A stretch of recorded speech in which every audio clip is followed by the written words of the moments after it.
Hi ಎಲ್ಲರಿಗೂ ನಮಸ್ಕಾರ. ನನ್ನ ಹೆಸರು ವಿಜಯ್ ಕುಮಾರ್ ಅಂದ್ಬಿಟ್ಟು.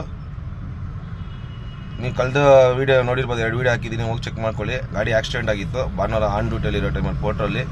ಸೊ ಆನ್ ಡ್ಯೂಟಿಯಲ್ಲಿ ಆಕ್ಸಿಡೆಂಟ್ ಆಗಿದ್ದ ತಕ್ಷಣ ಏನಾಯಿತು ಅಂದರೆ, ಇವ್ರು ಕಸ್ಟಮರು ಪೋರ್ಟ್ರಿಗೆ ಇನ್ಫಾರ್ಮ್ ಮಾಡಿದಾಗ ಅವರು ಕಸ್ಟಮರ್ ಕಡೆಯಿಂದ ಇನ್ನೊಂದು ಗಾಡಿ ಕಳಿಸ್ಕೊಟ್ಟು ಅವರೇ ಮಧ್ಯದಾರದಲ್ಲೇ ಅವರೇ ಮತ್ತೆ ಲೋಡ್ ಮಾಡಿಕೊಂಡು ಮತ್ತೆ ಹೊರಟೋದ್ರು. ನಾನು ಕಸ್ಟಮರ್ಗೆ ಫೋನ್ ಮಾಡಿ ಕೇಳಿದ್ಕೆ, ಸರ್ ಅದು ಟ್ರಿಪ್ ಎಂಡ್ ಮಾಡಿ ಅಮೌಂಟ್ ಏನಿದೆ ಮಾಡಿಫೈ ಮಾಡ್ಕೊಡ್ತೀನಿ ಅಂತಿದ್ರು. ಮಾಡಿಫೈ ಮಾಡಿಲ್ಲ, ಮೈನಸ್ ಬ್ಯಾಲೆನ್ಸ್ ಬಂತು. ಫುಲ್ ಅಮೌಂಟ್ ಏನಿದೆ ಅದು ಲೆಸ್ ಆಯಿತು.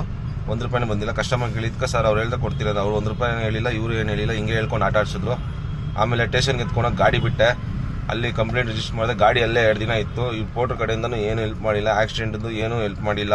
ಪ್ಲಸ್ ಅಲ್ಲಿ ಬಾಡಿಗೆದು ತುಂಬ ಪ್ರಾಬ್ಲಮ್ ಆಯಿತು. ನಾನು ಸ್ಟೇಷನ್ ಹತ್ರ 2 ದಿನ ಓಡಾಡಿ ಅಲ್ಲೊಂದು 15,000 ಖರ್ಚು ಮಾಡಿಕೊಂಡೆ. ನಂದೇನು ಪ್ರಾಬ್ಲಮ್ ಇಲ್ಲ. ಝೊಮೊಟೊ ಹುಡುಗ ಏನು ಮಾಡ್ದ ಅಂತ ಗೂಗಲ್ ಮ್ಯಾಪ್ ಮಾಡ್ಕೊಂಡು ತಲೆ ಎತ್ತಿದ್ದೀರ ಹಂಗೆ ಬಂದು ನನ್ನ ಗಾಡಿ ಗುದ್ದುಬಿಟ್ಟ. ನನ್ನ ಅದೃಷ್ಟ ಚೆನ್ನಾಗಿದ್ದಿರಲಿಲ್ಲ. ಆಮೇಲೆ ಬಂದ್ಬಿಟ್ಟು ಇದು RTO ಆಫೀಸು ಮತ್ತು